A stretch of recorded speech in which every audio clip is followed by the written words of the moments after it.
The great chamber of the alien palace glowed with soft violet light that came from the living crystals growing along its walls. Every sound echoed, and every movement looked graceful in that light. Captain Daniel Cross stood there, the only human in the hall. His uniform was torn, his face still marked with dust from the battle that had nearly destroyed both fleets. Around him stood the daughters of Queen Erythra, each more radiant than the last. Their silver eyes watched him with pride, curiosity, and judgment. They were tall, elegant, and perfect in every movement. At the center of them sat the queen herself, calm and powerful, wearing a crown that shimmered like starlight. Her voice carried both authority and curiosity when she spoke. "Human," she said, "you saved our fleet when your ship fell between our lines. You gave your oxygen to my soldiers when your own were dying. You have earned the right to choose one of my daughters to stand by your side, as a gift from the house of Erythra." The crowd stirred. Nobles and guards whispered among themselves. They looked at him with mixed feelings, some in awe, some in suspicion. Daniel stood quietly. He had not expected this. He had come to return a piece of captured technology, not to be honored in a royal ceremony. Before him stood the queen's daughters, lined up like living jewels. Each one was perfect in her own way. The eldest had eyes that shimmered like the ocean on a bright day. The second had a voice so gentle that even the air seemed to pause to listen. The third could make the crystals in the hall glow brighter with her thoughts. Every one of them was graceful, confident, and strong, but Daniel's gaze moved past them. He noticed someone standing behind the others, half in shadow. A young alien woman, shorter than her sisters, quiet and still. Her features were not as perfect by alien standards. Her skin had a dull violet tone instead of silver. Her hair was unevenly colored, and her eyes were large but uncertain. She looked like she did not belong there, as if she were hiding from her own reflection. For a moment, their eyes met. There was no pride in her gaze, no arrogance, just something soft, something human-like. She looked at him not as a hero or as a human, but as a person. In that instant, Daniel felt something that none of the other princesses had given him: honesty. The queen noticed his hesitation. "Do you not see one worthy of your choice, human?" she asked. Daniel took a slow breath. "I do," he said. "I choose her." The hall fell silent. Every noble froze in disbelief. One of the alien guards whispered, "He cannot be serious." Another laughed nervously. "He chooses Lyra? She cannot even control her own energy field." The queen's eyes narrowed slightly, studying the human. "You choose my youngest daughter, Lyra. She is different. Are you certain?" Daniel nodded. "I am." The queen leaned back in her seat. "You could have chosen the most gifted among my children. The strongest, the most beautiful." Daniel's voice was calm but steady. "She looked at me like a person, not a prize." The queen's lips curved faintly, but her eyes showed thought rather than amusement. "Very well," she said softly. "You have made your choice. What follows will shape both your lives. May you both find strength in what others cannot see." The nobles murmured as the queen rose.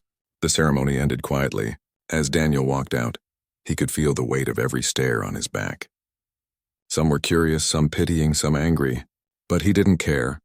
For the first time since the war, he felt like he had done something that made sense. Not strategic, not political, but simply right. That night, the alien palace was quiet. The halls glowed faintly from the crystals that never slept. Daniel sat alone on the balcony, watching the twin moons rise. He thought of Earth, of the people he had lost, and of the strange peace he had found among these beings who once saw him as an enemy. A soft sound came from behind him. He turned and saw Lyra standing there. She wore a simple robe, her eyes downcast, her hands nervously gripping the fabric. "You didn't have to choose me," she said quietly. Her voice was gentle, unsure, almost afraid to be heard. Daniel smiled faintly. "Maybe I didn't choose you. Maybe I just saw something the others missed." Lyra looked at him, confusion and sadness mixing in her expression. "Everyone says I'm broken," she whispered. "My energy doesn't respond right. My sisters can command storms and light. I can barely move a stone." Daniel looked up at the stars. "Sometimes the ones they call broken are just built for something different," he said. "Something they don't understand yet." She stepped closer, her eyes searching his face. "Why would a human believe that?" He gave a soft laugh. "Because we humans break all the time. That's how we learn what we're made of." For the first time she smiled, small, shy, but real. The moment hung between them like quiet music. Suddenly the sky flashed with distant light. The sound of thunder rolled across the horizon, though no storm was near. Lyra looked toward it, her eyes worried. "The outer colonies are in conflict again," she said softly. "My mother hides it from the court, but I can feel it." Daniel's expression hardened. "So peace isn't real yet?" "No," she said sadly. "But it can be." They stood there together, two souls from different worlds, watching the storm glow on the horizon. Daniel didn't know why he felt drawn to her, but he knew it wasn't pity. It was something quieter, something older, the sense that her silence hid more strength than any power could show. The next morning, as he prepared to leave for the human base, the Queen met him privately. "You have chosen differently than any human I have met," she said. "You could have picked power. You chose doubt. You could have chosen beauty. You chose kindness. Tell me why." Daniel met her gaze. "Because power fades, beauty changes, and kindness saves lives." The Queen studied him for a long moment. Then she said, "Perhaps we have misjudged your kind." As he left the palace with Lyra walking beside him, the alien guards watched in silence. Some mocked quietly, others looked uncertain. Daniel ignored them. He looked forward, toward the bright path leading into the alien city.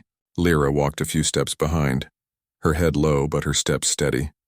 When they reached the city's edge, she stopped and looked back at the palace. Her eyes were thoughtful. "They think you made a mistake," she said. Daniel turned to her. "Maybe," he replied, "but sometimes mistakes are what lead us to the right place." She smiled again, just a little. The wind carried the scent of rain, and the air shimmered with the soft hum of alien life. Daniel felt strangely at peace. As they boarded the small transport that would take them to the human base, he looked at her once more. "Whatever happens next," he said, "we'll face it together." She nodded quietly, her gaze fixed on the stars. Neither of them knew how true those words would become. Far above, the clouds shifted, and the first drops of rain began to fall on the palace roof. Inside the throne room, Queen Erythra stood by the window, watching the departing ship. Her voice was barely a whisper. "You saw what even I could not, human." The human research ship drifted quietly above the alien homeworld, its silver hull reflecting the soft light of two distant suns. Captain Daniel Cross stood near the observation window, staring down at the glowing clouds. Beside him, Lyra stood silently, her hands clasped together, her eyes full of questions she never spoke. Weeks had passed since he had chosen her, but still some crew members looked at her with doubt. She felt their unease every time she walked through the narrow corridors. Some whispered that she did not belong there. Others said she was too quiet, too strange, too different. Daniel noticed it all but never mentioned it to her. He believed that time would show them who she truly was. Lyra had begun learning human customs. She smiled shyly when the engineer offered her tea, and she spent hours reading human maps and history. Sometimes she sat near the viewport, whispering softly to herself in her alien tongue, as if speaking to the stars. One evening, when most of the crew was asleep, Daniel found her in the hangar, sitting near one of the small shuttles. She looked up when he entered. "I can feel your people's fear," she said quietly. "They think I am dangerous." Daniel leaned against the wall and crossed his arms. "They're afraid of what they don't understand," he said. "That's normal for humans." Lyra tilted her head. "On my world, difference is weakness," she said softly.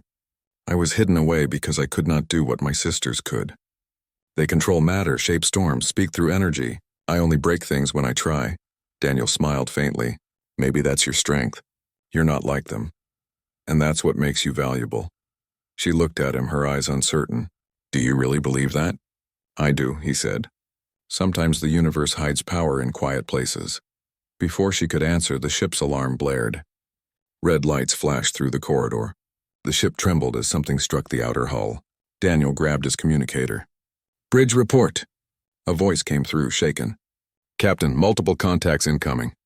It's the faction that rejected the Queen's peace." "They're attacking." Daniel's expression hardened. "All hands, battle stations." He turned to Lyra. "Stay here and keep your head down." But she shook her head. "I can help." "You don't have to prove anything," he said firmly. "This isn't about proving," she said softly. "It's about protecting." Before he could argue, another blast hit the ship. The deck shook violently and Daniel grabbed the rail to steady himself. The sound of metal tearing filled the air. Lyra looked toward the corridor as sparks rained from the ceiling. Daniel ran toward the bridge, Lyra close behind him. When they arrived, the view through the main screen was chaos. Enemy ships surrounded them, their energy weapons glowing like suns. The human crew fired back, but the shields were weakening fast. "We're losing power on Deck 4, shouted one officer. "Redirect emergency systems," Daniel ordered. "Evacuate non-combat sections." A sudden explosion threw him to the ground. He felt pain shoot through his shoulder and looked down to see a shard of metal sticking through his uniform. Lyra gasped and rushed to his side. "You're hurt." He gritted his teeth. "I'm fine. Get to cover." She pressed her hands over the wound, trembling. "You gave your life once for my people," she whispered. "Now let me give something back." Her hands began to glow faintly, but not with the bright energy of her sister's.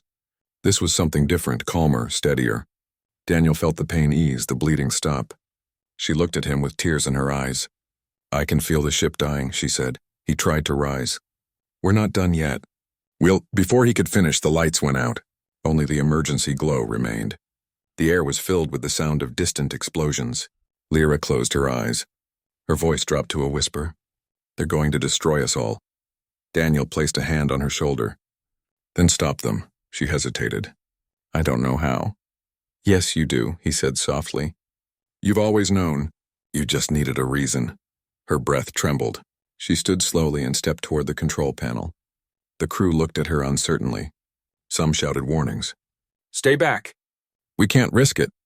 But Daniel's voice cut through the panic. "Let her try." Lyra placed her hands on the console. For a moment, nothing happened. Then the air seemed to hum. The lights flickered. The ship stopped shaking. Every metal surface shimmered with faint violet light.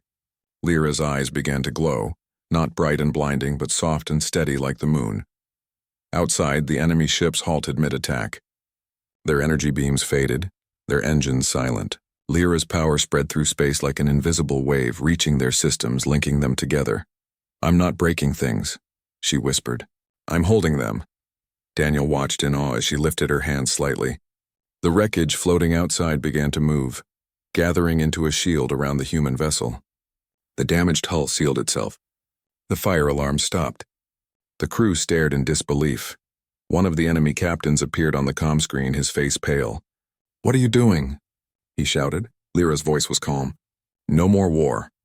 The alien ships froze completely, their systems locked by a force they couldn't understand. Then slowly she released them. The ships drifted quietly, weapons disarmed. When the silence finally settled, the crew looked at her as if seeing her for the first time. Daniel took a slow step toward her. She turned to him, her face pale but calm. "I didn't know I could do that," she whispered. He smiled. "You didn't need to. You just had to believe it." She tried to smile back, but swayed on her feet. Daniel caught her before she could fall. "Easy," he said. "You did it. You saved everyone." The bridge filled with quiet applause. Some of the same crew who had doubted her now bowed their heads in respect. Lyra looked at them through tired eyes, unsure how to react. Later, as the ship stabilized and the crew made repairs, a transmission came through from the Queen. Her image appeared on the main screen, her eyes wide with emotion.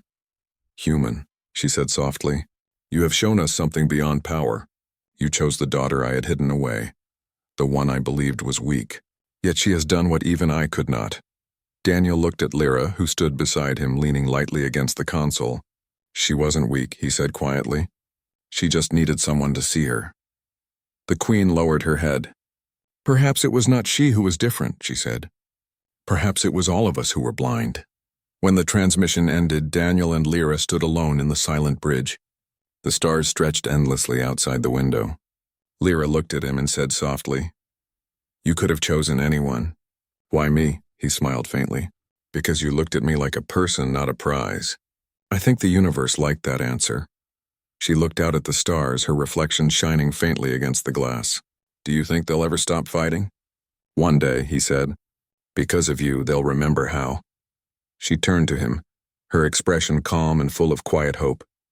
"Then maybe being different was never a curse." "No," Daniel said softly. "It was the reason the galaxy was saved." Outside, the twin suns rose together, casting light across the dark side of the planet.